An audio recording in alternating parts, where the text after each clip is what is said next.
pois me gloriarei nas minhas fraquezas, para que em mim habite o poder de Cristo.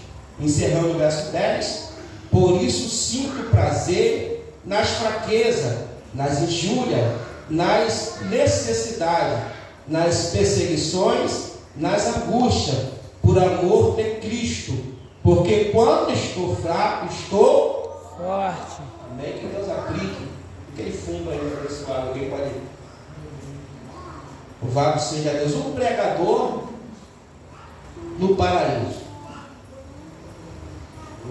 A palavra de hoje será uma palavra esclarecedora para nós, que é uma noite memorável, uma noite de Santa Ceia, em memória de Cristo.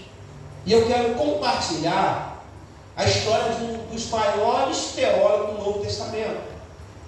Compartilhando aqui a história do apóstolo Paulo. O apóstolo Paulo, para quem não sabe, ele era, antes de ele ser cristão, ele era fariseu. E ele pertencia à tribo de Benjamim, ou também chamado de Ben-Amim, a tribo de Israel. O apóstolo Paulo, ele era doutor da lei. E uma vez que o apóstolo Paulo era doutor da lei, nos dias de hoje o apóstolo Paulo seria um advogado. Ele foi um advogado naquela época. E a Bíblia diz que esse homem, ele era cruel, ele era terrível, não tinha temor a Deus, fariseu. E um dia esse homem, ele toma carta, um conselho dos fariseus, para ir para a cidade de Damasco, para poder perseguir aos cristãos que estavam na cidade de Damasco.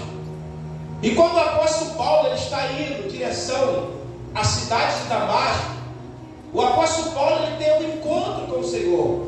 E o interessante é que o apóstolo Paulo, quem pregou para Paulo não foi o apóstolo Pedro, nem tampouco o apóstolo João.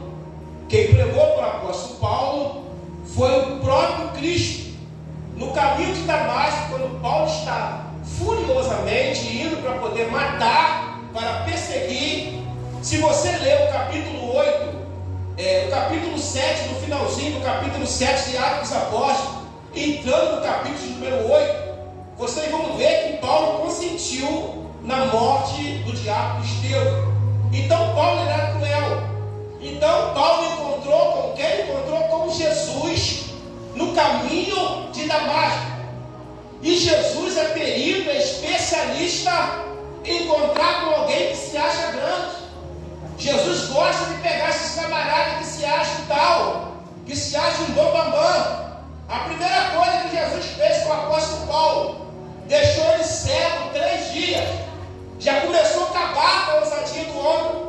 Imagina uma pessoa que é cego, ele depende de alguém, de um cão de guia, depende de alguém para levar ele no banheiro, para ir na fila de um banco. Então Jesus deixou o grande apóstolo Paulo cego durante 3 dias. O interessante é que Jesus não, naquele exato momento, não curou a cegueira do apóstolo Paulo. Jesus falou assim: você vai ter que ir uma rua chamada direita a um profeta chamado Ananias, porque esse profeta chamado Ananias, ele vai orar por você. Jesus nunca vai passar por cima de ninguém. Se existe um camarada seu que tem ética, que tem comportamento, que respeita a hierarquia, é Jesus. Então Jesus ele poderia curar Paulo, mas ele não. Quem vai orar por você vai ser um profeta chamado Ananias. Quem vai estender as mãos por você vai ser um profeta chamado Ananias. Tem pessoas que dizem que não precisa de homem, não precisa de mulher, não precisa de pastor, precisa sim. Você precisa baixar sua crista assim, porque quando você está passando por dificuldade, não vai descer anjo aqui. Deus vai usar pessoas que estão aqui, vai usar o pastor, vai usar o evangelista, vai usar o missionário, a missionária, vai usar o presbítero, vai usar pessoa. Deus não vai usar máquina, não vai usar robô, Deus não vai usar um computador, nem um celular, vai usar pessoas. E Paulo, ele tem um encontro com o Senhor. E Ananias ora para Paulo. Quando Ananias recebeu a visão, o próprio Deus falou para Ananias: olha, vai vir aí um homem chamado Paulo, Saulo de Tarso. Você vai orar por ele, irmão Alex. Aí Ananias falou: ei, eu orar por esse camarada? Esse camarada é terrível, esse camarada mata, esse camarada maltrata. Jesus falou para Ananias: não estou te perguntando nada, ele para mim é útil para a obra. Pode estar bebendo cachaça, para Deus é útil. Pode estar com cigarro de maconha, para Deus é útil. Pode estar com um fuzil na mão, para Deus é útil. Pode estar com a pistola na mão, para Deus é útil. Pode ser assassino. Se Deus tiver um plano de salvação, no tempo oportuno vai vir. Aleluia! E Paulo era isso. Ananias ora para Paulo. Paulo agora recebe a presença do Espírito Santo. Paulo foi batizado nas águas e foi batizado no Espírito Santo. E o apóstolo Paulo sai de cena e fica 14 anos no anonimato. Tem muitas pessoas que acham que chegou hoje, já quer sentar na janela. Não é isso que a gente fala na empresa? Chegou ontem, já quer sentar na janela. Há uma escala, há uma escada para você subir, há um processo para você passar. E nesse processo que você vai passar, você vai aprender a respeitar a ordem e chegar no tempo de Deus.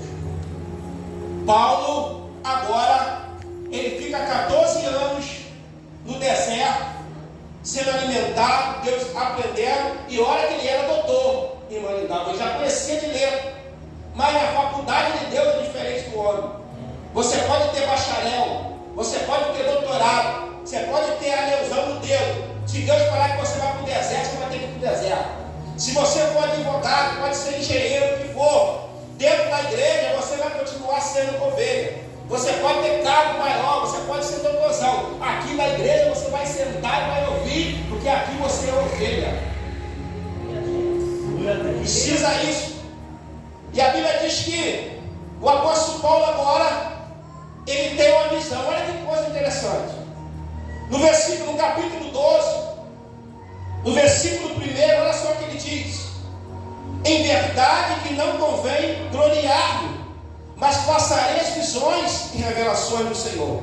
Ao versículo 2: conheço um homem em Cristo, que há 14 anos, se no corpo ou se fora do corpo, não sei, Deus sabe, mas foi arrebatado até o terceiro céu.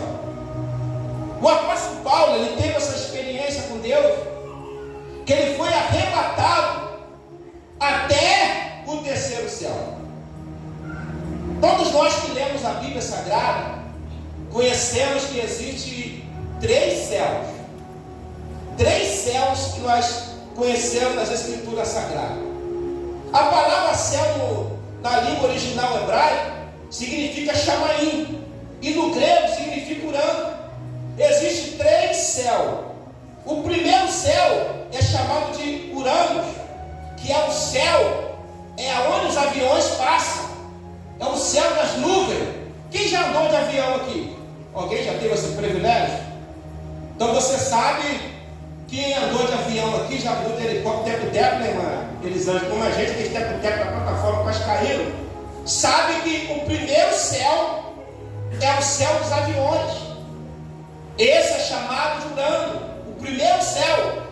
Esse céu, o homem consegue ir através do helicóptero, através do jato. Você consegue ir nesse céu. E esse é chamado do primeiro céu, que é chamado de Urano.